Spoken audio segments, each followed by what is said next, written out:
Good afternoon. I'm going to call to order the Kalamazoo County Board of Commissioners Committee of the Whole meeting for March 3rd. Clerk, will you please call the roll?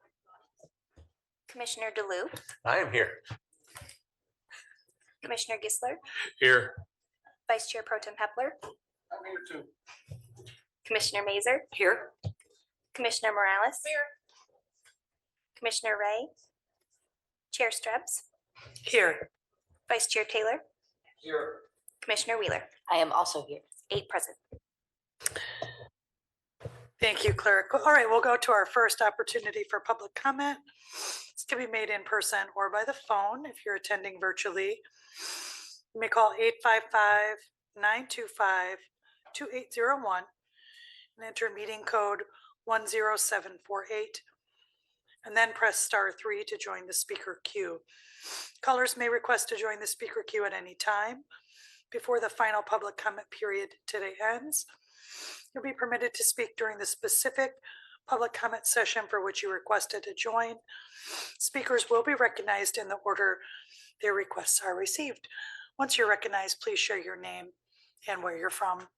Is there anybody wishing to make a public comment?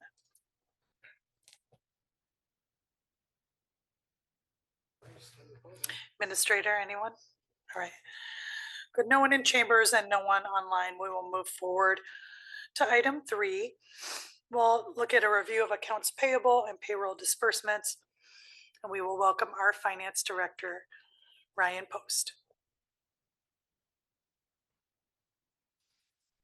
Welcome. Good afternoon, Chair, Vice Chair Pro Tem, Board of Commissioners. This evening, we have an accounts payable.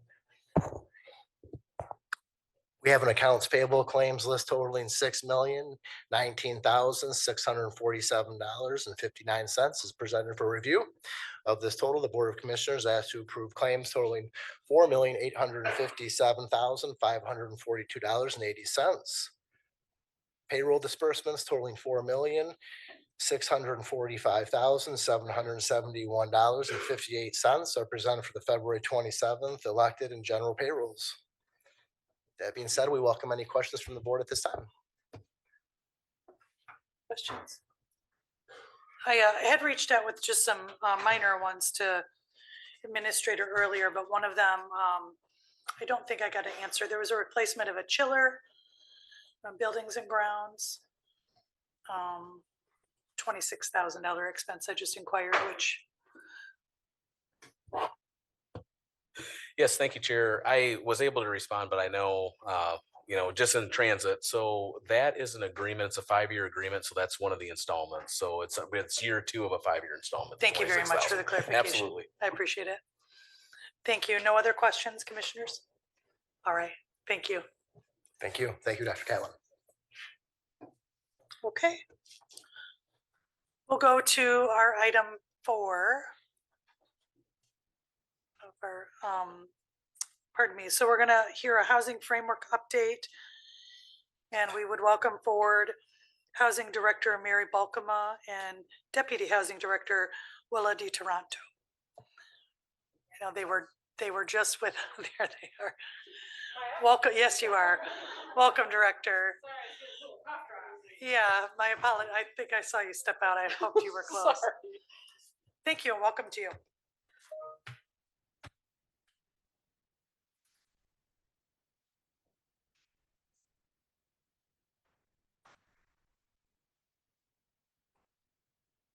So sorry. I'm all good? Yes, you are, please. Oh, from the beginning, am I supposed to be doing?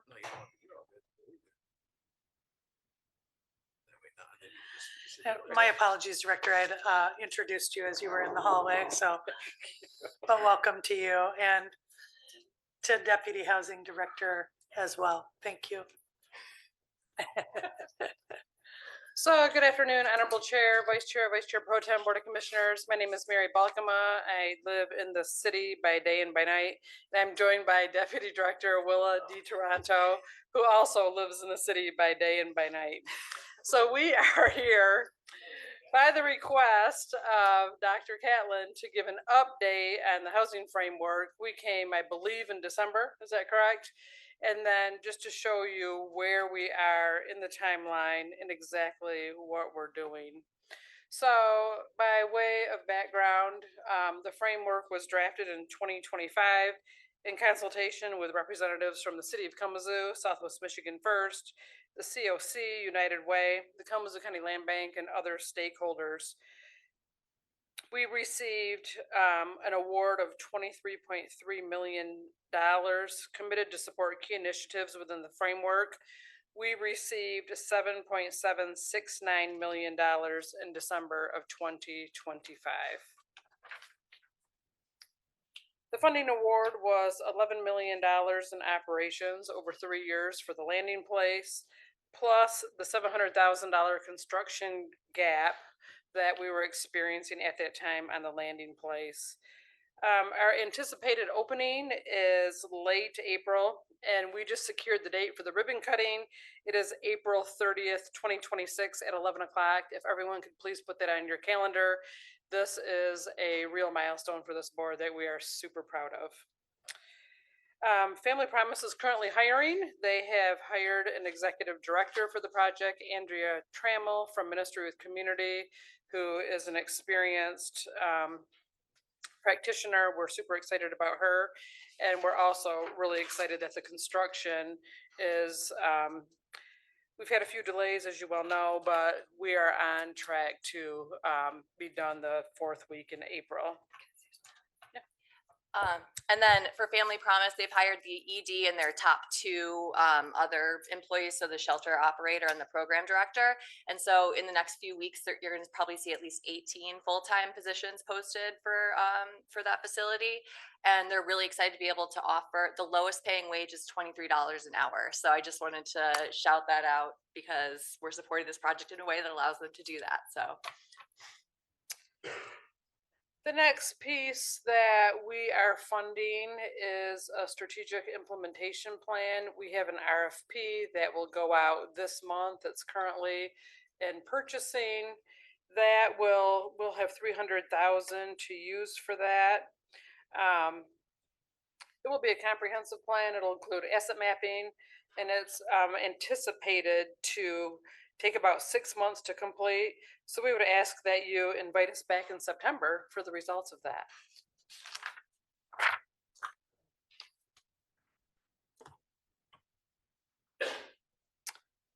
So obviously, we cannot do this work by ourselves. This would be an absolute heavy lift. So we need to add capacity to the housing department.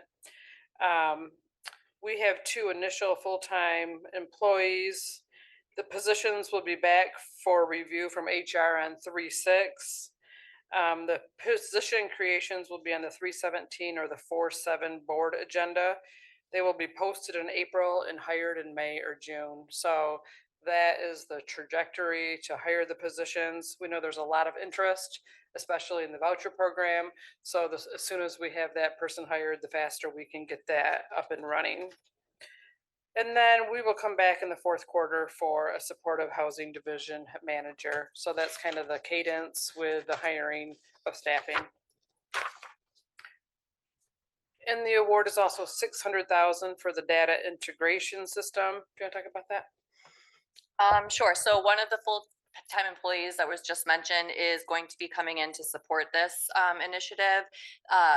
We know there's a lot of outreach and research that needs to happen on the front end. Also, a lot of conversations with the users of current systems and databases to make sure that we have all the buy-in that we need for this, and we're really building out a system that is usable by all of our providers in the community. So we're really excited to have a full-time position tied to that. And in the meantime, the housing department has started conversations through the regional housing partnership at the state level with the statewide homeless management information system, HMIS provider, so that we can figure out how we can get our system to work with the statewide system that all of the providers are could be utilizing.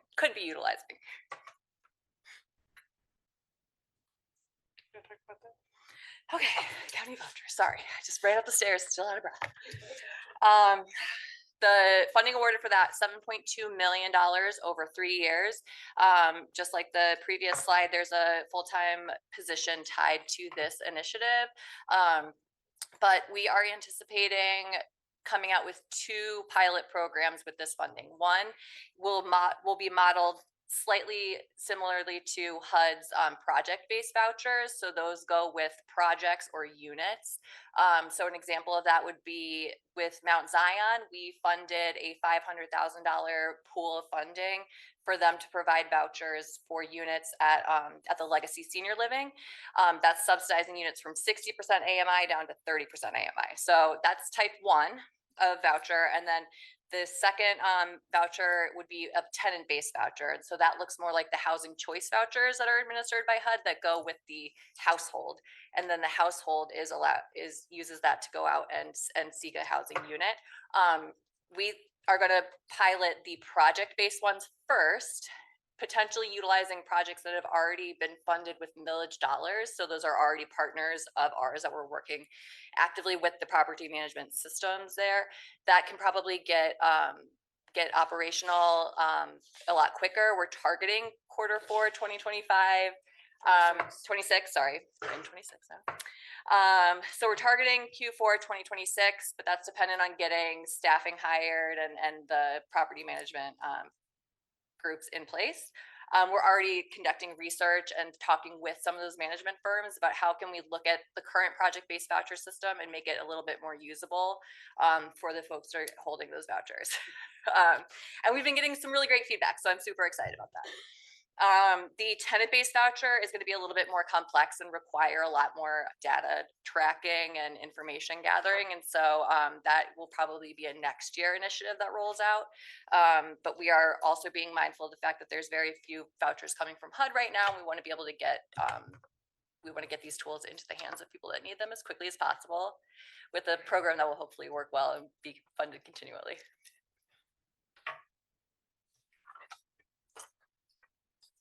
So the final piece is the shelter access coordination and diversion. We were funded 2.5 million over 3 years. We have an urgent need. Housing Resources is currently contracted to do this for the winter shelter initiative for 3 until March 31st. You know, that is coming quickly. We recently received additional funding through the COC to operate 24/7. The winter shelter initiative transition and landing place is opening late April. And so I believe Dr. Catlin sent you a memo on what the urgent need is with HRI. I trust that you have read it. The Housing Department proposes a short-term 3-month contract with HRI to continue the operations through June of 2026. We plan to put that contract on the March 17 board agenda. We would really covet your leadership to pass this. We do not have a plan B, and we need this service. And at the end of June, we'll assess if it worked, if it did not, and come back to this board for future direction. A longer-term contract will be developed in partnership with current and prospective shelter providers to ensure a cooperative system development, shared provider buy-in, and a comprehensive coordinated access system that functions effectively for both providers and the households it serves. You know, this piece has been broken for a long time, and it really needs leadership. That's what this money is going for, and we're taking it in small bits, but we would really, really appreciate your support of this action. So with that, do you have questions, comments? We're certainly willing to take them, Chair. Thank you. I'll open up to colleagues. We'll go to Vice Chair and Commissioner Kistler. Thank you. A couple of questions, but first I just want to say thank you. $22.3 million, and I know how hard you worked on that, Mary. Thank you, thank you, thank you. I think it's going to make a huge difference in a lot of people's lives and counts. But I did have a couple questions on the pilot program, the tenant versus the 2 different pilot programs that you had there, or voucher, pilot vouchers, the project-based voucher versus the tenant-based voucher. With the amount of money that we have now going with all the projects that we have going through the 297 or through the Housing Millage Fund, doesn't it make more sense, and when we get more bang for our buck, so to speak, to tie those vouchers to our current current projects and be more of a pilot base as opposed to a tenant-based voucher system. It seems like the tenant-based voucher system is going to be administratively, at least, just looking from far away that I am, that it would be it'd be a lot of work. And it seems like you'd be able to be more efficient with the current projects that we have now and tying that $7.2 million into the current things that we're funding out of the housing millage. But thoughts on that? Well, I appreciate that feedback very much, and that's why we're starting with that, because it's our project. We know the AMIs, we know what this board's approved, we know where the gaps are. And so that was our thinking too, to start there. But then there's more need than we have built housing for. So sometimes that mobile voucher, you know where you want to leave and there's an opening, right? So we wanted to move with you to maybe a place that we don't have money in. And so I think that we need both, but I mean, there's wisdom in what you said, and that is why we're starting with it. And so if that works and we use up all the money, then that's what it's gonna be. If they both can work, then we would like that too. And quick follow-up, Chair? Oh, sorry. Well, and to that point also, so a lot of the rental units that we have funded are smaller in size. So studios, 1 bedroom, 2 bedroom, that's not going to work for a household with 4 kids, for example, that might need a rental subsidy. And so that's where having the housing choice comes into play, because you're able to go and rent a 4-bedroom house, for example, from a Okay. landlord. That makes sense, and I guess I didn't think of it from that angle.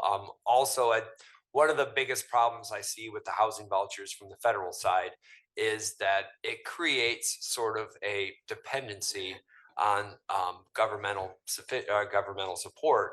Whereas if you had a sliding scale, you had the opportunity for people to accept promotions, accept more hours, work their way up in their career, and be able to slowly not have that support level, and you'd be building self-sufficiency. So as you're developing this pilot project, just keep that in mind for my 2 cents at least. Absolutely. Commissioner Gisler. Thank you, Chair. I support John wholeheartedly on his last comment. That makes a lot of sense. My questions, I guess it's all one question with multiple parts, has to do with employees. I wasn't able to keep up with how many FTEs you were talking about in total. Are any of those temporary? How many of them may be grant funded? And how many of them are going to be permanent county employees? They're gonna be permanent county employees that are grant funded. Yes, to everything. Three of them. Thank Three of you. them. 3, okay. Yes. How do you get permanent employees that are grant funded? I don't know, we have a lot of them, and when the grant cuts, then we cut the employees, but they are permanent employees. That means they're on our payroll, they share in our benefits, and we call those permanent. That doesn't mean the funding's permanent, however, but they're If the grant considered, blows away, then well, then we'll have to go to other plan B. arrangements have to be made. Absolutely. Okay, thank you. Commissioner Morales. Thank you, Chair. As someone who was a recipient of Section 8, I agree that we shouldn't be dependent, but in this time, we need to be dependent. So I don't want to really put too much focus on that, because even if we do the sliding scale, somebody may make 200 over, and then it puts them in the bind because they don't qualify for things. So just putting that in the air. And then when you say the voucher, being able to move with them, excuse me, that means within our county boundaries, correct? Not if they wanted to move somewhere else, like how a Section 8 voucher could follow you from state to state. No, this board has been very clear that our county millage dollars stay in the county. Right, I have a few additional follow-ups too. So again, just the tremendous work that the housing department has been engaged in here for us, and we're watching so much more now come into real 3-dimensional life. It's going to be very exciting, particularly the launch of the landing place, and the up to 80 families that we're going to impact there. The jobs that we're also creating in the local community with like real meaningful livable wages, So that's a tremendous success.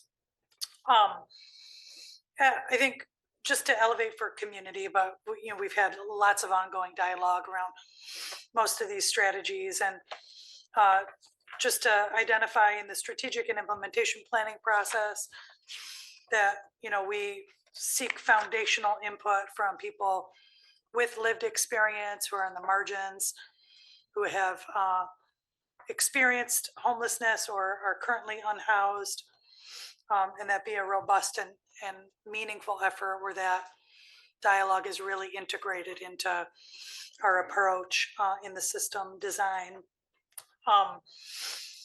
A couple of questions on the data integration specialist and the funding for data integration, and how that also dovetails with the work of the HARA at HRI, their management of the HMIS system. So are we building out a fully owned county data system that we see integrating with HMIS? Are we just developing additional user interfaces for HMIS? Will that be extended to contract providers within the housing sector that will be able to directly seat data into the system? Or help me further sort of understand. So there's a few different ways that you can do that, and a lot of it depends on what. So HMIS is a federally, it's a federal requirement that reporting is done through HMIS. I've seen communities where they have their own data integration systems that feed the data into the HMIS that needs to go in there. That is a question that would be, the state needs to allow us to do that. I've also heard of ones where data is pulled out of HMIS into the more robust system, which doesn't seem as efficient, but we might, so there's different options that we can explore and are exploring with the HARA. So the COC is actually the manager of HMIS and all of the licenses that we have in the county. And so that is why having a staff person associated with this is really important, so we can make sure that we're capturing all of the pain points from current users of that system. And then also having discussions of how we make something work really well in the long term. What sort of systems are out there? Is there already, software that we could purchase that is usable in this way? Do we need to build something out completely new? There's in research that we've done as the housing department, there are a lot of questions still that we need to dial in before we can actually execute any kind of contract on that. I think just some of the feedback I'm hearing from, the sector is that in just observation and anecdotally in other communities where they've got access to user interface at the provider level, so that we're not creating sort of a choke point for data has to be funneled through one small entry point, I think would be a benefit. And how we design the system and data flow and management, will be important, because good data can drive better decision making and quicker access to services for our folks, right? Okay. I also want to talk about the voucher pilots. So I'm very excited about the vouchers, and I think these will be a huge benefit. And as you touched on, the development with Mount Zion and legacy housing is a good example of how we've been we've been funding the construction side of a lot of these multi-unit developments. That gets us some subsidized units, but then the vouchers we can more deeply subsidize longer term, hopefully, with supported funding. So if we begin to target developments that have already received some housing millage funding, what is our vacancy rate looking like right now within those properties? Do you have a sense? Do we have particular developments that have a higher rate of vacancy? What is that looking like? It's looking like those 30, 40, 50% lease up really fast. And then the market units are not leasing up. But if we had flexibilities with these vouchers, and let's say we had a market rate unit, but we could use a voucher to bring it down to a 50, 40, or a 30, then those would lease up really fast. And so I think this allows us flexibility on all our development to hit those lower AMIs, which I know is a goal of this board. it is, I'm gonna, one follow-up and I'll go back to Commissioner Morales. I'm also wondering how we sort of thread a needle between the support of folks that need access to housing. We absolutely need to accomplish that because we know we have 800 some families on, wait lists right now looking for supports, or individuals and families.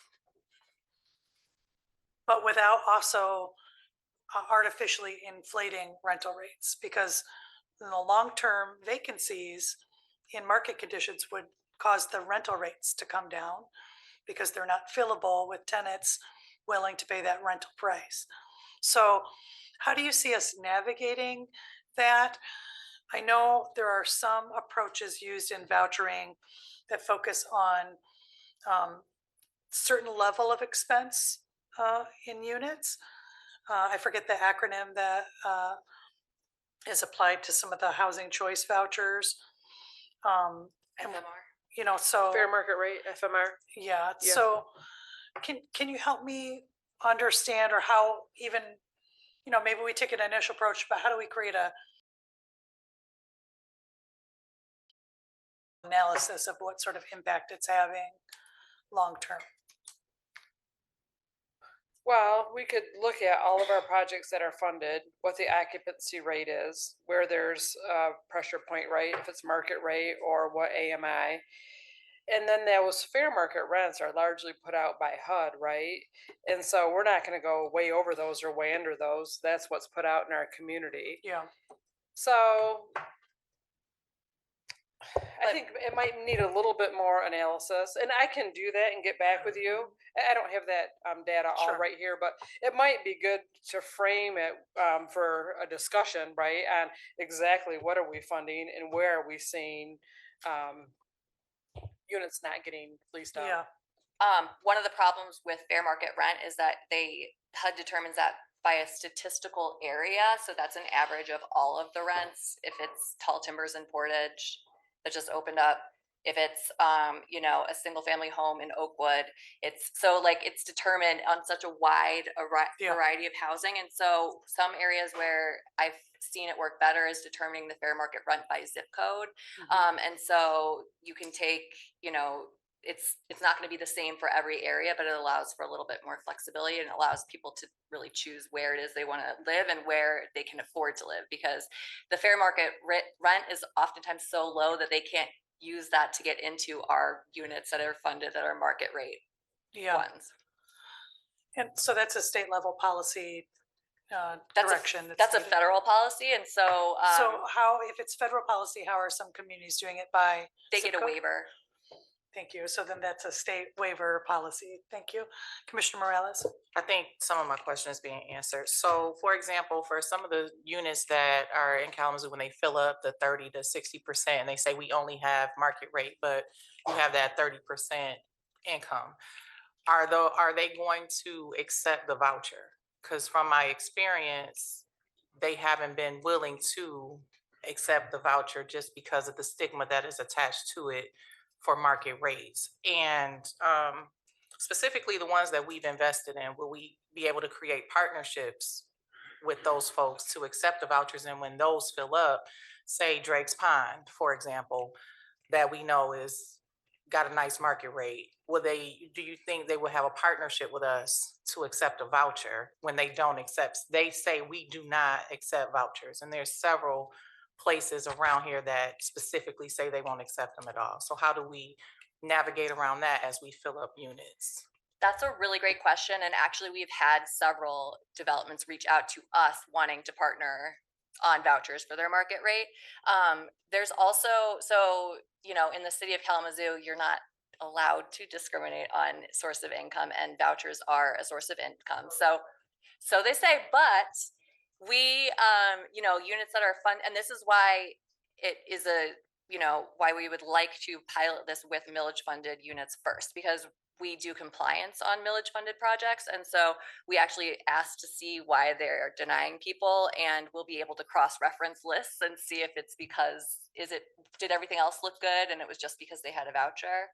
There's also, from the property management side, there are barriers for a property manager to accept a voucher. There, you might have your rental inspection done already, but then there's another HUD inspection that you need to get done that might take additional weeks to get scheduled.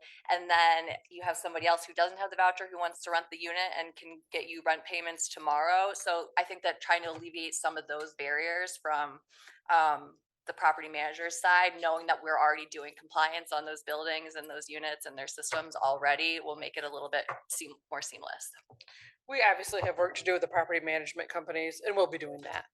Yeah, I think Commissioner Morales, that was gonna be additional question, like the policy at the city level was passed by their local unit. And so, do we also have space within the housing department to dialogue with other local units of government, or maybe our planning department as we're talking through our corridor improvement work that's occurring? Are there any sort of template policies that we can offer up to municipalities to really consider how could we take advantage, of housing millage voucher funds for our local community, and how do we leverage that with local policy? Might be some additional dialogue. Also with that compliance discussion,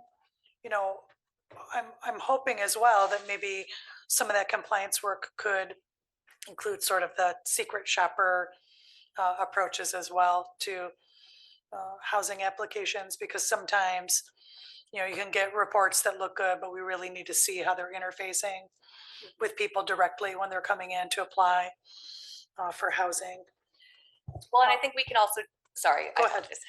I think that we can also do that through our partners who, have housing navigators already. They can have a sense of when somebody's getting denied also, and if we should look further into that. And we already have started discussions with some of our partners around that without any sort of benefit, but just trying to get a lay of the land about how often that's happening. Yeah, and hopefully, what we need is just education and, making sure that we're helping support property management teams to be effective and navigate the differing sort of income sources that come forward. I wanted to ask a couple questions on shelter access, coordination, and diversion. So here we have 2.5 million over the 3 years.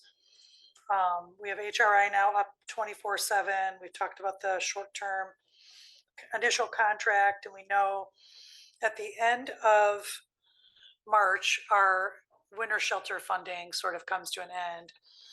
We have a number of programs, including the Hope and Health program that's serving medically vulnerable individuals in the hoteling space right now. Just while you're here, it's not directly related to the framework presentation, but can you share if there's any other ongoing dialogue? I've heard there's some interest between both WMed Street Med and ISK in some additional sheltering adjustments in their programming. Can you provide some insight on what we think might be happening there, or not? We're meeting on that this week, and we have some ideas, but it would be premature because we really don't have a fully baked cake yet. Okay, absolutely. I appreciate that. So certainly just from the, my perspective, trying to figure out how to ensure that those frail folks who are currently in safe housing remain that way should be a priority, and we can have that discussion when our ad hoc committee comes up meeting for housing millage, if there's funding support needed to make that a reality. Yeah. Sure. And then also, the city and the county and the COC are also trying to figure out what the transition plan is with the providers that are currently operating. And so we hope to have an update, but maybe hopefully next weekend for you, a little bit more on that. Commissioner Ray. Thank you, Chair. Just to follow up to that question, the families that are being housed through that same program, the winter shelter program, will they have priority for the landing place, or what is the current process for folks to enter into the landing place? So for the landing place, there are already, over 80 families on the coordinated entry list. And so we're using the prioritization through coordinated entry to get families into there. Yeah. So, I would just want us to think through that a little bit, because if we have families that we have now housed, begun to stabilize, we've spent resources doing that. If we then face the circumstances where those families are back in their cars or on the street, we've not really made effective use of that initial investment. Stability takes time. It takes, capacity building, and we're going to miss an opportunity to do that. I absolutely understand that there is lots of people in need, but again, with our medical respite folks or families who are already housed, if we take that stability and then we just dump it, we're doing a real disservice. So I really encourage us to think through that and be mindful. And HRI is working with Hope and Health, and so those families that are there are on the coordinated entry list now, and so figuring out and they are in shelter, so they're not housed. They are still prioritized to the top because they're not permanently housed. Yeah, and that would include also families that are in the Hope Through Sorry, the Hope Navigation. all the Hope. I know, a lot of hope. Programs. Thank you. Yes. So HRI has done coordinated entry assessments with the folks with the families that are there. Okay. They are still in shelter, technically, that's in shelter, and so that Yes. is a prioritization category. Okay. For coordinated entry. So then, as that program comes to an end, they would move up in prioritization for the landing place. Yes.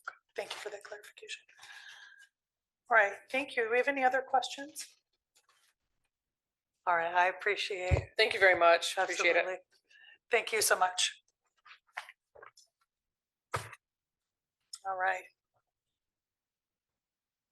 Let's take it now to item 5. First, we have a first reading of our resolution calling a public hearing regarding the proposed issuance of tax-exempt capital improvement bonds.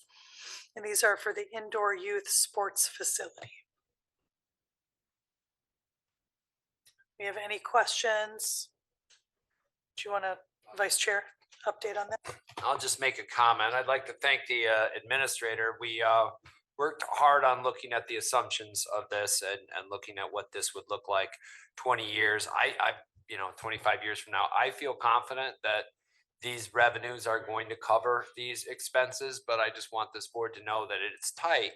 And if we have another COVID type event or something similar to that, then for a year or two while we recover, these bond obligations are on the county's behalf. So, well, I think that, knock on wood, everything looks good and we should be collecting a little bit more than we're paying out each year. Hopefully we don't have another COVID type event that would drastically affect our 101. And I'll just add to that comments too. I appreciate Discover Kalamazoo's ongoing dialogue with us. We did work very conservative assumptions that built increasing revenue based on really the current stock of hotel rooms that are available in the community today. And likely we certainly will have additional construction in the future, but we based them on the most conservative assumptions that we could. Additionally, we know that there is a bit of a surplus from the initial collection of the accommodations assessment that does provide about a year's worth of cushion. And we also are identifying language within the proposal that if there is a shortfall in accommodations revenue, that the revenue generated by the facility itself also comes first, then to county obligations for bond. So we baked in as much protection as possible, and that leaves me feeling much more comfortable. All right, so I appreciate the work. We dug into it, and we appreciate that. All right, anything else? Okay. We'll go next to our first reading for resolution of support of HB 5152 and 5153. These were, this is a request from Clerk Place.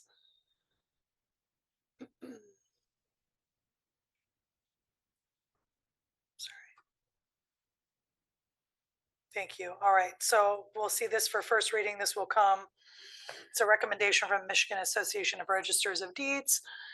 And we'll see this come forward for final approval at the next regular board meeting, a couple weeks. Okay, any questions? All right. That'll take us to item 6. We do have a closed session this evening, and Commissioner Wheeler. Thank you, Chair. I make a motion to enter into closed session pursuant to MCL 15.2681C for the purposes of review of a legal opinion regarding work permit extensions. Motion is made by Commissioner Wheeler, supported by Vice Chair Pro Tem Hepler. Is there any further discussion? Clerk, will you please call the roll? Commissioner Mazer, Yes. Commissioner Morales, Commissioner Ray, Yes. Chair Strubs, Yes. Vice Chair Taylor, Yes. Commissioner Wheeler, Yes. Commissioner DeLu, Yes. Commissioner Gisler, Yes. Vice Chair Pro Tem Hepler. Yes. 9 yes. Okay, that motion carries. We will move to closed session.